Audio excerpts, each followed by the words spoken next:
Welcome to another edition of BCL Interviews. Joining us today is Mr. Nandan who is currently a principal at Axilor Ventures. He leads the B2B tech investments across sectors like SaaS, supply chain, and logistics. Prior to this, he was with the investment banking team at Mosaic Capital, an Indian and Europe-focused investment banking firm, where he worked on mid-market mergers and acquisitions. And prior to that, he was with JP Morgan. Thank you, Nandan, for taking the time out of your day to speak with us. We appreciate it. Thanks for the pleasure to be here and speaking to you all.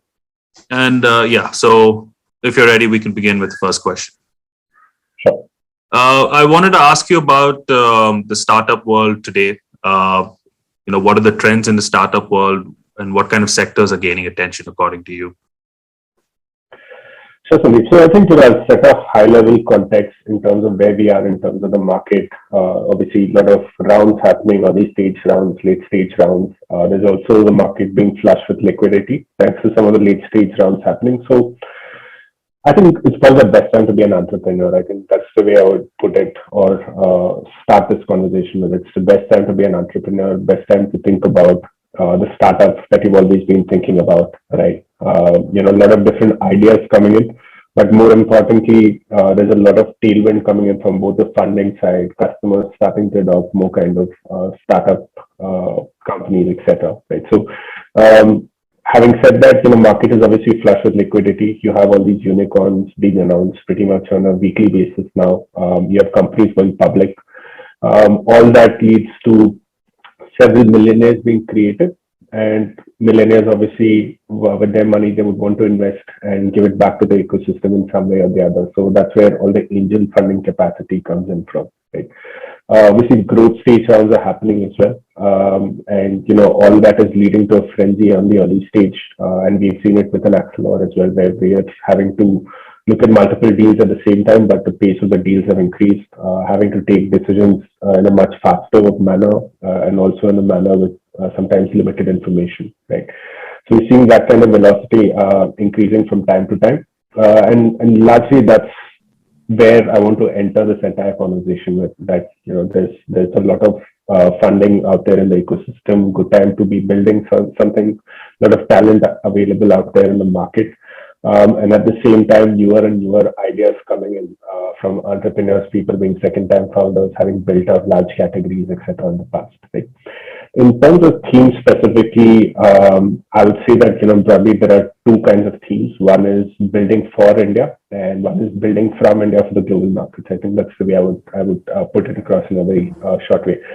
I'll start with the second category first. Obviously, building out of India for the global markets, which is effectively taking advantage of the cost arbitrage, trying to find low-cost talent in India, but building a product that's global scale and you're able to sell it in global markets as a result of that. So some sectors such as enterprise tech, SaaS, deep tech, all of these would come under this category.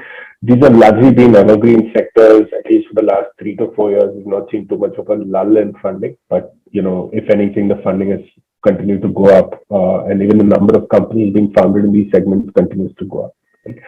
The second opportunity is obviously India-based and India-focused. The overlying theme over here is the entire Reliance Jio wave, which has given birth to a new set of several hundreds of millions of internet users, a new audience in terms of tier 2, 3. Obviously, while you have the number of internet users, their aspirations also continue to rise. Their purchasing power continues to rise, and hence there's a lot of consumption demand from people in tier 2, 3 cities as well.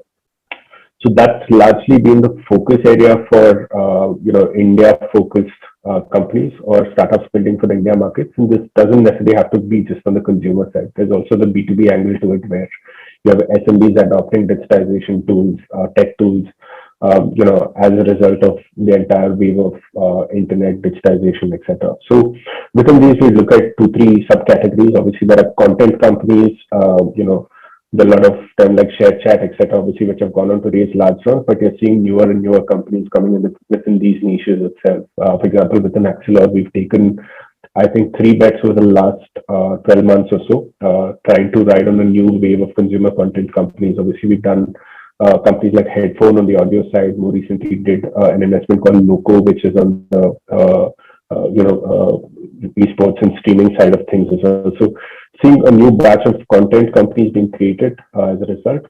There's content consumption is on the rise. People are watching more and more content, consuming bite-sized content with the phone, etc.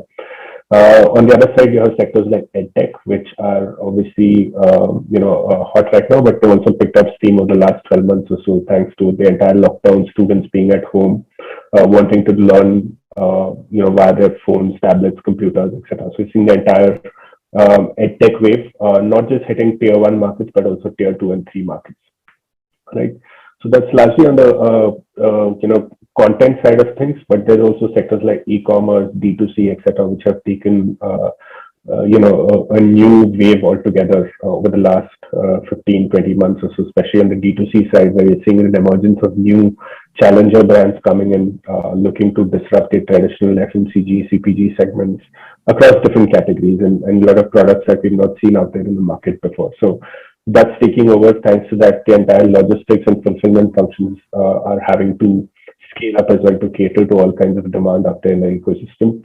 Traditional e-commerce continues to thrive because obviously people have been at home. There's been a spurt in e-commerce orders as a result of that, right from your hyperlocal grocery delivery to your regular purchases that you make on a monthly basis. You rarely see people going to supermarkets, etc. these days as a result, right?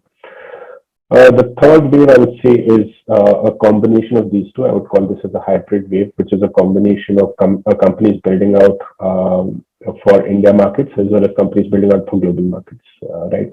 So these would be areas such as supply chain digitization. It's a core theme that we at Axilor have gone after in the last 18 months or so. We're looking at large verticals which have largely been undigitized for the last several hundreds of years, right?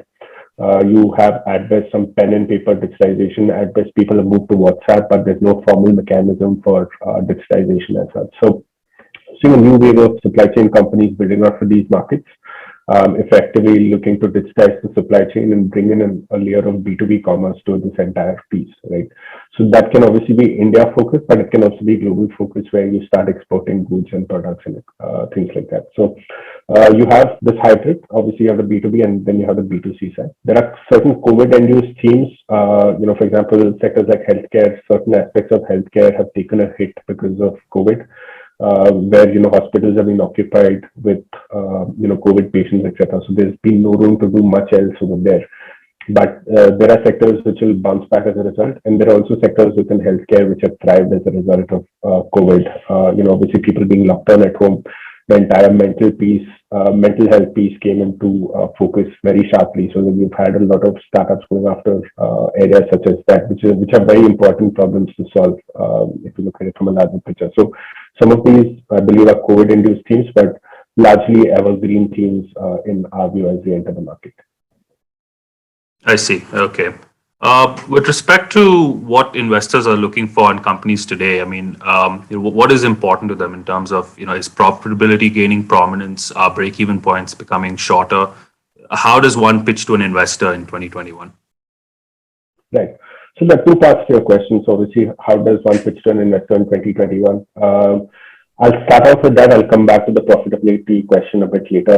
So effectively, I think we're seeing a new wave of entrepreneurs coming in, largely driven by some of the large unicorns, category leaders in spaces, etc. So you're either seeing serial entrepreneurs who are coming out of their previous startups and starting to do something else, or you're seeing large category heads, CXOs at larger organizations coming out and looking to start up. So as a result of all of that, the quality has gone up significantly. Obviously, right now it's a founders market where market is flush with funds and founders are able to determine which VC they want to go after or which VC they want to pick. So that's driving the market to a large extent. But eventually, we believe that quality continues to get funded, right? So we don't have, or at least we have not seen too many startups which are lacking severely on the team side. That is something that's continuing to get sorted for. But as a result of that, benchmarks will continue to rise, right? So if you're a startup pitching to the investor in 2021, I think there are 3 or 4 things that you need to keep in mind. Mind you, I'm talking about seed stage companies. Obviously, these things differ from stage to stage. As the company moves from seed to A or A to B, it would be a very different set of metrics that an investor would look at. Lastly, we look at three things. We look at the quality of the team, right? So they don't necessarily need to be serial entrepreneurs, but having a large know-how on the domain helps significantly, because you can really see it coming out in the quality of the conversations. You know that where the vision of the business is heading as a result of this entire know-how that the founder has, right? So the quality of the team is really going to matter. We like well-rounded teams, obviously teams who have strong domain expertise, teams who have networks where they can tap into and bring in their first few hundred customers, teams that are able to hire very effectively, right? And more importantly, teams which are able to build out narratives, right? Because everything about early stage fundraising is about a narrative. If you have a pen and paper plan, if you're able to explain as to why you're the next big thing out there in the market and why you're solving a problem that's an inherently difficult problem to solve, I think it takes a different skill altogether to communicate all of that to an investor. So having a vision in mind, ability to speak numbers, because sometimes we do see founders getting a little stuck up when it comes to numbers. For example, what's your market size? Who's the target audience that you're looking at? What are the budgets that you're looking at? What's your spend going to look like? These are not necessarily projected numbers, but these are a broad range of numbers in which they operate in from a market perspective. So it's important that you have all of that put into the picture over there. What comes after the team is the opportunity size that they're going after. The reason I say it goes after the team is because you can never replace a quality team, right? Whereas if it's a quality team working in a small market opportunity, there's always the opportunity for them to pivot and do something else after that. So opportunity size comes next. So we obviously like to go after large opportunities which have been largely undigitized. There is an opportunity to look at new sub verticals within the opportunity itself. So market size is something, but also is it that it's an expanding market? Is it a contracting market? Is it something that will continue to remain static for a very long time? What are the drivers within this market? Purchasing power, applies both to B2B and B2C. So inherently, the magic formula, at least at an early stage, is strong founding teams going after large market opportunities. So there's a third layer below that, but largely you believe that those things are coachable. You can have the best pitch deck out there. You have a different way of pitching to an investor. Those are things that can be developed over time. So that would come as a third layer. How effectively are you able to track the market? How effectively are you able to go after customers? Are your customers speaking good things about you as a founding team? And those kind of secondary layer metrics. But the primary two things at a seed stage would obviously be what kind of team are you and what kind of opportunity are you going after. These things vary at a later stage. So as the company grows, series A, B, C, you'll have a different set of metrics coming in. You start looking at things like customer cohorts, unit economics, those kind of things will start coming in. Obviously, growth is probably the number one catalyst for any kind of fundraise that needs to take place, right?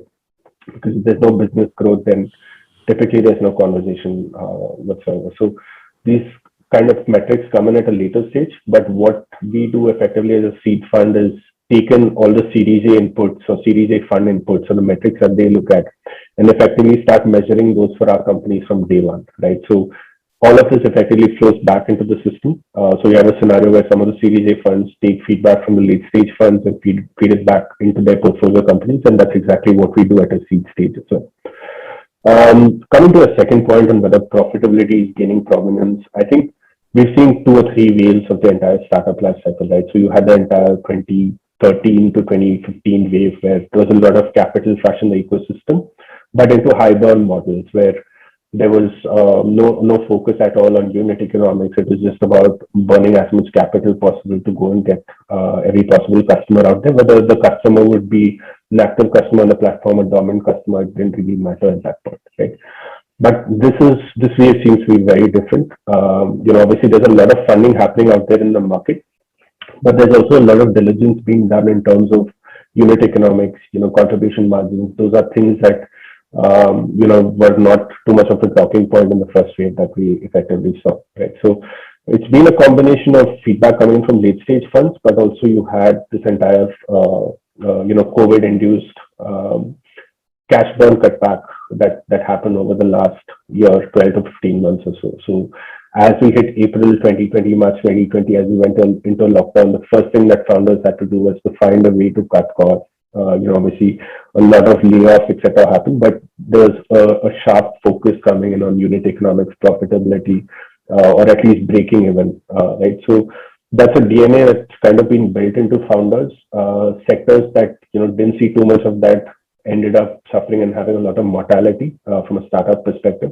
But there are founders who've done remarkably very well, from that perspective to look at how they can save on cost, cut down on burn, etc. So a remarkable comeback from founders, at least from a resilience perspective. But that has effectively meant that you've had a new set of metrics that are being brought back into the picture. So that's flowing back in, but there is a sharp focus on unit economics. I think profitability is still something new age of internet companies will continue to burn some capital. And I think the public markets are also starting to embrace that. You've seen in Zomato, etc., where there was a stark reaction from a loss-making perspective, but we also saw that this is how new age companies would continue to grow for a while, at least. So we're not complete focus on profitability, but we're seeing unit economics definitely coming into the picture. Whether you're able to make enough money on a per unit basis, per order basis, what your contribution margins look like, LTV to CAC, some of these metrics that were typically not measured, at least in the first wave. Right. Okay. I see. Next, I wanted to ask you about the stakeholders in the ecosystem and whether their role has changed in any way, or whether the expectation of the stakeholders has changed in any way. For example, from the point of view of the founder, what are their expectations today of investors, banks, the government, etc.? Yeah. So I think when the startup and the founders are at the focal point of all of this, there's a typical saying in English, right? It takes an entire village to raise a child. So I think that's pretty much how it is. Everyone plays a role, some more important than the other, but obviously the founders and the startup remains at the fulcrum of all of this, right? So as investors, obviously our primary bread and butter is to provide capital to the company, help them out with the next stage of growth, etc. But they could figure out the growth with or without us. That is 100% true, and that's possible as well, that they would definitely figure out growth hacks with or without the investor. So I would like to understand or like to think that the investor's main role is to bring in the capital, both for the current round, effectively facilitate more capital for the next round, etc. And that continues to remain the main focus of our business. Obviously, there are significant value adds that we have for portfolio companies, and we'd really like to think that we're adding value or contributing to their success, but we do it in the best way possible. In terms of helping the founder out with growth, helping the founder out in terms of figuring out the narratives, customer introductions. It could be on the hiring side. All those kind of help that the investor typically tends to bring in. But having said all of that, the biggest value add continues to remain capital, right? There are other ecosystem players. Obviously, regulatory and government plays a very key role in all of this. They set the regulations, the boundaries on which the startups need to operate. There needs or continues to be more focus on how to make life easier for startups from a capital raising perspective, from an FDI perspective, from a growth perspective. Keeping all that in mind. Making business easier continues to remain a core area of focus for the regulators, but these things take time, right? So it's not like you can immediately have regulatory changes that will help the startup overnight. Sometimes these things do tend to get exploited as well, so there's a bit of caution that's always exercised with regard to all of that. But regulators play a very critical role in helping startups with ease of business, both from a cross-border and a domestic perspective. So applies to all aspects, applies to, for example, something as tiny as ESOP taxation, angel taxation. You could have stuff on the FDI, capital inflows. How do you make it simpler for a company to wind down? Assuming that they shut down from a business perspective, how do you make it easier for them to wind down? Because sometimes founders run from pillar to post just to complete compliance tasks. So There are areas of improvement, but regulators do play a critical role in helping ease up business as well. And then there are other stakeholders, right? For example, you have recruiters who help with hiring, which is single biggest pain point of a startup. You have folks like BCL, etc., who make lives of startups easier, thanks to all the frameworks that you'll bring in, making it easy for the founders to just focus on the business aspect while outsourcing most of the other components of the business, like finance, tax, etc. Right? Then you have banks and customers. I'll put both of them under the same bucket purely from an optics perspective. That typically a startup selling to a bank or a customer, an enterprise customer, is a very difficult proposition, or it was a very difficult proposition historically, right? Because how do you trust this young startup? Perhaps with APIs, it could be with customer data. How could you trust them? So on and so forth. But over time, that has changed. I think I would like to think that over the last year to 15 months, there have been more digital transformation programs helping enterprises and banks adopt a lot of startup technology. So that divide is also, reducing day by day. So we're seeing a more coherent behavior when it comes to enterprise customers adopting startup-related products. So all of them have an important role to play. I think there's no single point of contact which has a higher role to play than the other. But having said all of that, the startup and the founders continue to remain at the center of all of this. All right. Just one last question. Looking to the future, the next, say, 3 or 4 years, what areas do you see gaining traction? For example, are people starting to pay more attention to things like blockchain and crypto? Yeah, that's an interesting question. I think I'll come back to the first question, or the answer to the first question. Obviously, like I said, we're entering with a new wave of funding activity with a lot of liquidity and talent out there in the market. So we are going to see some emerging themes coming in. But having said that, some of the problems or opportunities that the founders can go after in India continue to remain very India-centric and specific, right? For example, the supply chain digitization themes that I mentioned. We are starting at a really low point from a digitization perspective, that it's going to take a few years to build up any kind of digital layer before which we can see the kind of activity that we've seen in other economies, right? You will have crypto, blockchain, etc. Subject to certain regulatory standpoints. There will be slow adoption of all of these, but there will be mainstream adoption happening in a few years' time once crypto becomes mainstream in countries like India and some of the emerging markets. So we'll have some of those coming in. But going back to my initial 3 themes, those will continue to be the crux of the startup ecosystem in India. You'll have different verticals coming in within those different problem statements being solved. You'll continue to have founders solving for global market problems building out of India. You will continue to have the rise in internet population. You will have the aspiration in tier 2, 3 going up continuously. So India is such a diverse country. So the problem sets that you have over here that founders can go after are also equally diverse. So going after tier 2, 3, you're not going to cover all geographies on day one. You're going to have geographic specific companies coming up. Companies especially looking at the north, south. You have areas like agri-tech, which has again been a core area of focus for us, but they continue to largely be India-specific problems that founders are going after. So that, and you'll have a hybrid where you have supply chain digitization happening both in India as well as for the import and export markets. And around all of these, you'll have enablers such as logistics, export-import companies, fintech companies, etc., trying to build around all of these categories that I just spoke about. So we'll continue to watch out for some of these themes, but you'll also have new age stuff picking up in India. For example, game streaming is a new area that we've been looking at. Gaming as a segment is relatively new in India. I think you've had some breakout companies coming in over the last 3 to 4 years, but it continues to remain nascent or new for India. So we're bullish on certain developers or companies building out games themselves, like game labels specifically.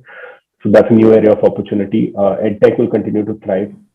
And obviously healthcare, the infrastructure as the second wave of COVID showed that, we're fairly underdeveloped in terms of that, and we'll have to continue to build, the healthcare systems in India. So all of these in mind, bullish, completely bullish on, India as a startup market, at least for the next 15 years or so.